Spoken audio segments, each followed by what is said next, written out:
Welcome to SuperConstruct. In this video, we'll walk you through how to create a new project step by step and explore the key fields you need to get started. Once inside the company, you'll be taken to the All Projects screen. Here, you can view active projects, draft projects, completed projects. To create a new one, click the plus New Project button at the top right. A project creation panel will open on the right side of your screen. This is where you'll enter all the project details. Fill in the required fields. Project type. Select the appropriate type from the drop-down project name. Enter a clear and descriptive name project number. Optional, but useful for tracking description. Add a brief summary of the project. Make sure all required fields marked with an asterisk are filled. Next, enter the financial details. Budget, total project budget currency. Default is USD, but can be adjusted contingency budget. Optional buffer for unexpected costs. Set your project timeline.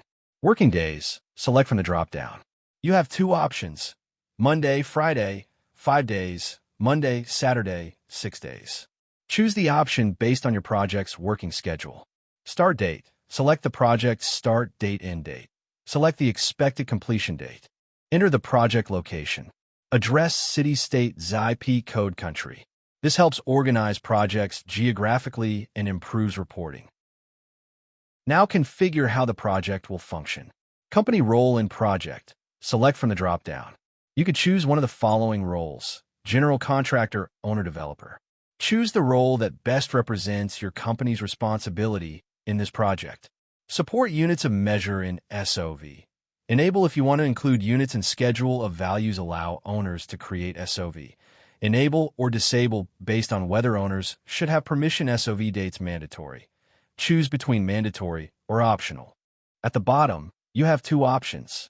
Save as draft if you want to complete details later. Create project to finalize and activate immediately. Click Create Project to proceed. Once created, your project will appear in the project list under the selected company. You can now manage project data, add team members, start working on SOVs, RFIs, and more.